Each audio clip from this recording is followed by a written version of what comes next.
Tokyo Olympic 2020 मध्ये भालाफेक स्पर्धेत पहिला ट्रॅक आणि फील्डचा खेळाडू जिंकला, ज्याने की सुवर्ण पदक जिंकलं, ते म्हणजे टोकियो ऑलिम्पिक मध्ये. व जागतिक ऍथलेटिक्स चॅम्पियनशिप 2023 मध्ये सुवर्ण पदक जिंकणारा तो पहिला आशियाई खेळाडू ठरला, तो म्हणजे नीरज चोप्रा. तर आज त्याच नीरज चोप्रा बद्दल थोडक्यामध्ये माहिती पाहणार आहोत. काय आहे विशेष तर पहा या ठिकाणी. तर पाहू शकता भालाफेकपटू म्हणजे जॅव्हलिन थ्रो प्लेअर भालाफेकपटू नीरज चोप्रा यांना नुकतेच काय आर्मी मध्ये लेफ्टनंट कर्नल हे पद काय प्रदान करण्यात आलेलं आहे व त्याचा सन्मान करण्यात आलेला आहे त्यांच्या खेळासाठी दिलेल्या अमूल्य योगदानाबद्दल. तर या ठिकाणी पाहू शकता काय आहे लेफ्टनंट कर्नल पद. तर पहा या ठिकाणी हे जे पद आहे हे कुणाच्या हस्ते प्रदान करण्यात आलेले आहे तर भारताचे संरक्षण मंत्री राजनाथ सिंह यांच्या हस्ते ते प्रदान करण्यात आलेले आहे. विशेष म्हणजे दिनांक पाहू शकता 22 ऑक्टोबर म्हणजे कालचा दिनांक आहे 22 ऑक्टोबर 2025 या तारखेला त्यांना हा पद काय प्रदान करण्यात आलेला आहे. नवी दिल्ली साऊथ ब्लॉक येथे ते प्रदान करण्यात आलेले आहे. नवी दिल्लीतील साऊथ ब्लॉक या ठिकाणी ते प्रदान करण्यात आलेले आहे.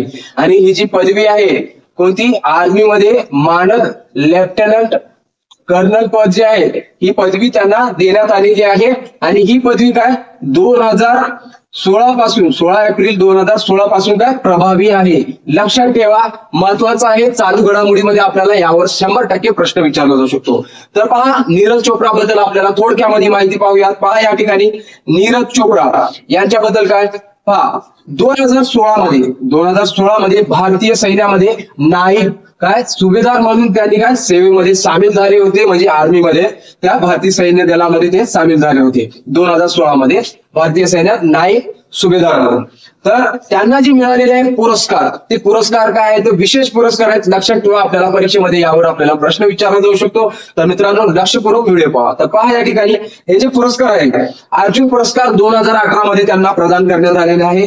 अर्जुन पुरस्कार 2018 मध्ये. त्यानंतर दुसरा जे आहे मेजर ध्यानचंद खेलरत्न पुरस्कार हा पुरस्कार 2020 मध्ये त्यांना प्रदान करण्यात आलेला आहे. तर मित्रांनो हे जे मेजर ध्यानचंद खेलरत्न पुरस्कार आहे याचं नाव पूर्वी काय होतं तर राजीव गांधी खेलरत्न पुरस्कार. तर मित्रांनो हे आता काय मेजर ध्यानचंद खेलरत्न पुरस्कार म्हणून काय आपल्याला या ठिकाणी त्यांचे नाव देण्यात आलेले आहे. या पुरस्काराला मेजर ध्यानचंद म्हणजे आधी राजीव गांधी खेलरत्न पुरस्कार होतं ते बदलून मेजर ध्यानचंद खेलरत्न पुरस्कार हा कधी करण्यात आला कोणत्या वर्षी करण्यात आलेला आहे आपल्याला कमेंट करायचं आहे. आणि याआधी या पुरस्काराचं नाव काय होतं तर राजीव गांधी खेलरत्न पुरस्कार होतं. तर पहा तिसरा पुरस्कार पद्मश्री पुरस्कार हा 2022 मध्ये त्यांना प्रदान करण्यात आलेला आहे. चौथ्या क्रमांकाचा आहे ते म्हणजे परम विशिष्ट सेवा पदक.